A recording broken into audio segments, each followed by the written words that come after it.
রাতভর বৃষ্টিতে রাজধানীর বিভিন্ন এলাকায় জলাবদ্ধতা, বংশালের পানিতে বিদ্যুতায়িত হয়ে যুবকের মৃত্যু।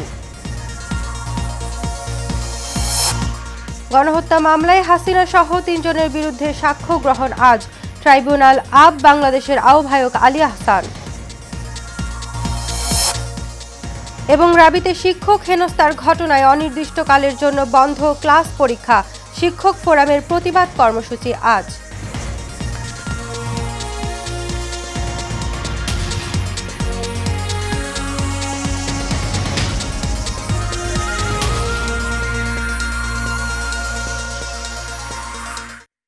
স্বাগত এশিয়ান নিউজে, আপনাদের সাথে আছি আমি খোসনাত জাহান ইথিলা।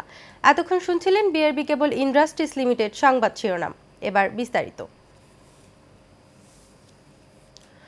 প্রধান উপদেষ্টা অধ্যাপক মোহাম্মদ ইউনুস জাতিসংঘ সাধারণ পরিষদের ৮০তম অধিবেশনে যোগ দিতে রাতে যুক্তরাষ্ট্রের নিউ ইয়র্কের উদ্দেশ্যে ঢাকা ত্যাগ করেছেন। প্রধান উপদেষ্টা ও তার সফর সঙ্গীদের বহনকারী এমিরেটস এয়ারলাইন্সের একটি বাণিজ্যিক ফ্লাইট রাত ১টা ৪০ হজরত শাহজালাল আন্তর্জাতিক বিমানবন্দর থেকে উড্ডয়ন করে। প্রধান উপদেষ্টার প্রেস সচিব শফিকুল আলম এই তথ্য নিশ্চিত করেন। সফরসূচি অনুযায়ী অধ্যাপক ইউনুস আজ নিউ ইয়র্কে পৌঁছাবেন এবং ২৬ সেপ্টেম্বর সাধারণ পরিষদের অধিবেশনে ভাষণ দেবেন। এছাড়া তিনি একাধিক উচ্চ পর্যায়ের বৈঠক এবং গুরুত্বপূর্ণ বৈশ্বিক অনুষ্ঠানে অংশগ্রহণ করবেন। ভাষণে তিনি বিগত ১ বছরে অন্তর্বর্তী সরকারের সংস্কারমূলক উদ্যোগ, ২০২৪ সালের জুলাই গণঅভ্যুত্থানের প্রত্যাশা এবং ২০২৬ সালের ফেব্রুয়ারিতে অবাধ, সুষ্ঠু ও অংশগ্রহণমূলক নির্বাচন আয়োজনের অঙ্গীকার তুলে ধরবেন। সফর সঙ্গী হিসেবে ৬ জন রাজনৈতিক নেতা প্রধান উপদেষ্টার সঙ্গে রয়েছেন।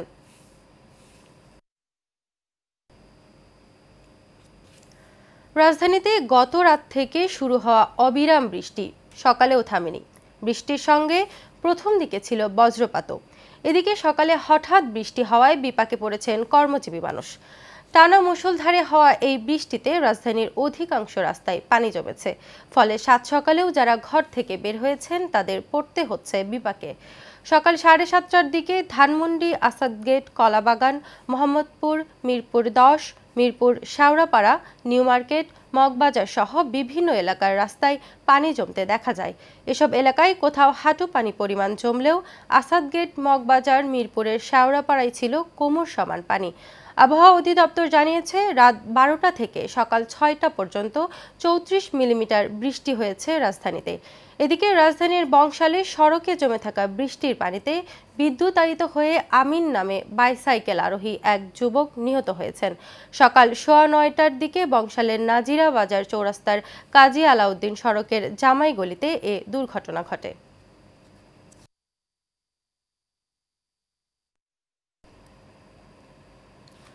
জুলাই আগস্টে সংগঠিত মানবতা বিরোধী অপরাধের মামলায় শেখ হাসিনা ও আসাদুজ্জামান খান কামাল সহ ৩ জনের বিরুদ্ধে ২০তম দিনের সাক্ষ্য গ্রহণ আজ। আন্তর্জাতিক অপরাধ ট্রাইব্যুনাল ১ এর চেয়ারম্যান বিচারপতি মোহাম্মদ গোলাম মর্তুজা মজুমদারের নেতৃত্বাধীন বিচারিক প্যানেলে এ সাক্ষ্য গ্রহণ অনুষ্ঠিত হবে।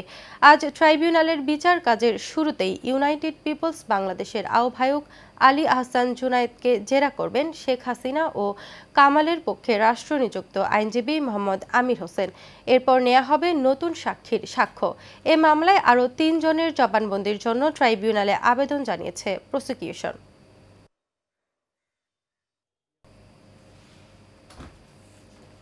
রাজশাহী বিশ্ববিদ্যালয়ে অনির্দিষ্টকালের জন্য ক্লাস পরীক্ষা বন্ধের ঘোষণা দিয়েছে জাতীয়তাবাদী শিক্ষক ফোরাম।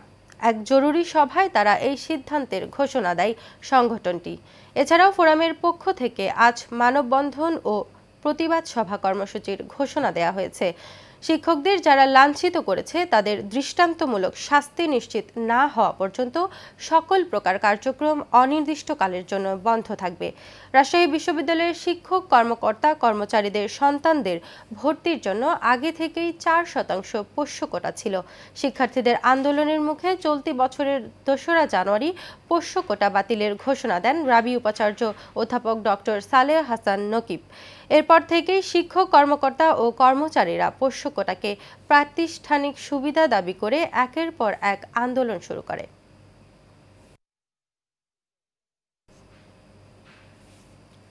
চট্টগ্রাম বিশ্ববিদ্যালয় কেন্দ্রীয় ছাত্র সংসদ নির্বাচনে প্রার্থীদের প্রাথমিক তালিকা প্রকাশ করেছে নির্বাচন কমিশন। সকালে কমিশনের নিজস্ব ওয়েবসাইটে এই তালিকা প্রকাশ করা হয়।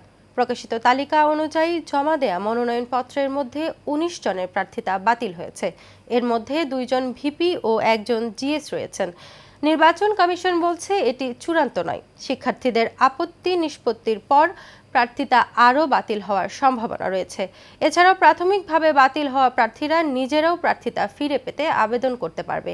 এর আগে কেন্দ্র ও হল সংসদের নির্বাচনের জন্য ১,১৬২ জন মনোনয়নপত্র সংগ্রহ করে। তার মধ্যে জমা দেয় ৯৩১ জন। ভিপি পদে ২৫ জন, জিএস ও এজিএস পদে ২২টি করে মনোনয়নপত্র জমা পড়ে। এদিকে নির্বাচনকে ঘিরে ক্যাম্পাসে বইছে উৎসবের আমেজ। চাকসু নির্বাচনে মোট ভোটার ২৭,৬৩৭ জন। আগামী ১২ অক্টোবর ভোট গ্রহণ অনুষ্ঠিত হবে।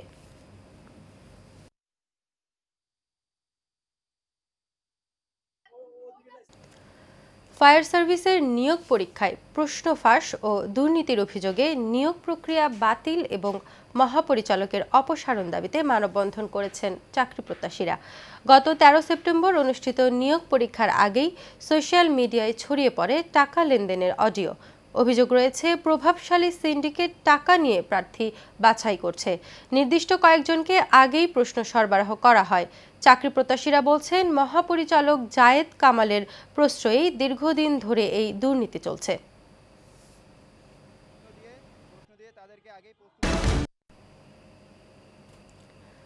এবার সারা বাংলা।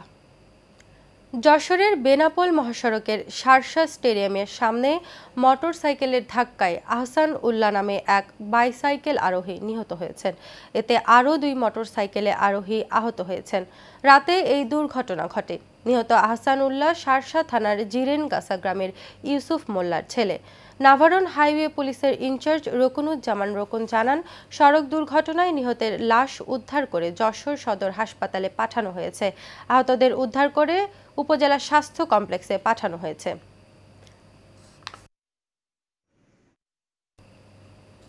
শ্রমিকদের ন্যায্য বেতন সহ একাধিক দাবিতে চাঁপাইনবাবগঞ্জ, রাজশাহী ও নাটোর থেকে ঢাকা, চট্টগ্রাম ও কক্সবাজার রুটের বাস চলাচল অনির্দিষ্টকালের জন্য বন্ধ ঘোষণা করেছেন শ্রমিকরা। শ্রমিকদের ন্যায্য বেতন ও দাবি আদায়ের লক্ষ্যে সকাল থেকে চাঁপাইনবাবগঞ্জ, রাজশাহী, নাটোর, ঢাকা, চট্টগ্রাম এবং কক্সবাজার রুটে চলাচলকারী বিভিন্ন বাস অনির্দিষ্টকালের জন্য বন্ধ রয়েছে। এতে বিপাকে পড়েছেন যাত্রীরা। বাস চালক ও শ্রমিকরা জানান, চাঁপাইনবাবগঞ্জ থেকে ঢাকা যাতায়াতে একজন বাস চালককে ১৩৫০, সুপারভাইজারকে ৫৭০ এবং হেলপারকে ৫৩০ টাকা দেয় বাস মালিকরা। বিগত ১৫ বছর ধরে তাদের বেতন বাড়ানো হয়নি। দফায় দফায় বাস মালিকদের সাথেও বসে সমস্যার সমাধান হয়নি। তাই ভোর থেকে ঢাকা, চট্টগ্রাম, সিলেট চলাচলকারী সব গাড়ি বন্ধ রেখে ধর্মঘট পালন করছেন তারা।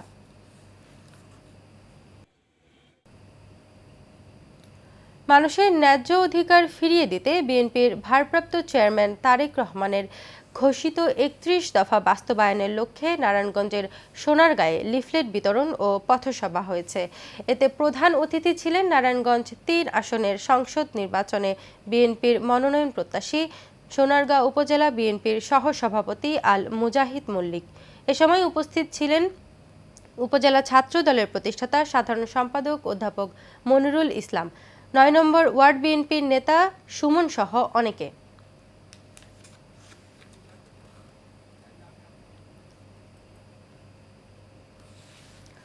গাজীপুরের কালিয়াকৈর উপজেলার মৌচাক ইউনিয়নের ১ নম্বর ওয়ার্ড বিএনপির নতুন কমিটি গঠন উপলক্ষে কর্মী সভা হয়েছে।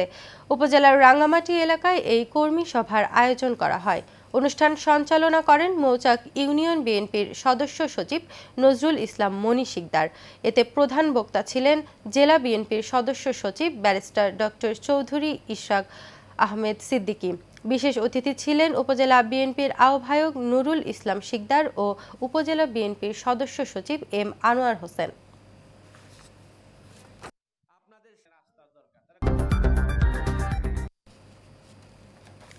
চট্টগ্রাম বিশ্ববিদ্যালয়ে ছাত্র সংসদ নির্বাচনে অহিংস শিক্ষার্থী ঐক্য প্যানেলের পরিচিতি ও সার্বিক বিষয় নিয়ে চবি শহীদ বুদ্ধিজীবী চত্বরে সাংবাদিক সম্মেলন করেছেন অহিংস শিক্ষার্থী ঐক্য প্যানেলের প্রার্থীরা। এতে লিখিত বক্তব্য পাঠ করেন চাকসু ভিপি প্রার্থী মোহাম্মদ ফরহাদুল ইসলাম। সাংবাদিকদের বিভিন্ন প্রশ্নের উত্তর দেন চাকসু জিএস প্রার্থী মোহাম্মদ ইয়াসিন উদ্দিন সাকিব, এজিএস প্রার্থী শহীদুল ইসলাম শাহেদ। এতে উপস্থিত ছিলেন খেলাধুলা ও ক্রীড়া সম্পাদক মোহাম্মদ খায়রুল আমিন হৃদয়, সাহিত্য ও সাংস্কৃতিক সম্পাদক মোহাম্মদ এহসানুল হক সহ আরও অনেকে।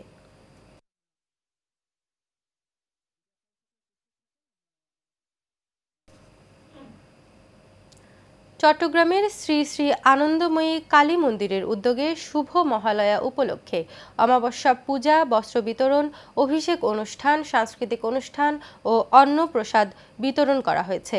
শ্রী শ্রী আনন্দময়ী কালী মন্দির পরিচালনা কমিটির সভাপতি অধ্যাপক ডক্টর অজয় দেবের সভাপতিত্বে ও সাধারণ সম্পাদক সুজন দাসের পরিচালনায় এতে প্রধান অতিথি ছিলেন চট্টগ্রাম মেডিকেল কলেজের পরিচালক ব্রিগেডিয়ার ডাক্তার তসলিম উদ্দিন।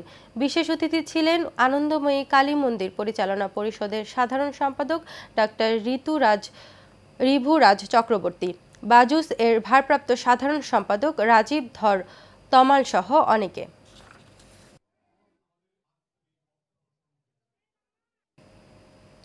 শেষ করব এশিয়ান নিউজ। তার আগে বিআরবি কেবল ইন্ডাস্ট্রিজ লিমিটেড সংবাদ শিরোনামগুলো জানিয়ে দিব আরও একবার।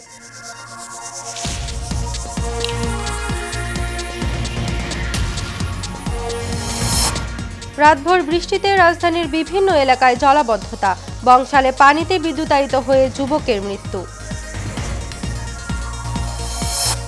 গণহত্যা মামলায় হাসিনা সহ ৩ জনের বিরুদ্ধে সাক্ষ্য গ্রহণ আজ, ট্রাইব্যুনালে আপ বাংলাদেশের আহ্বায়ক আলী আহসান। এবং রাবিতে শিক্ষক হেনস্থার ঘটনায় অনির্দিষ্টকালের জন্য বন্ধ ক্লাস পরীক্ষা, শিক্ষক ফোরামের প্রতিবাদ কর্মসূচি আজ।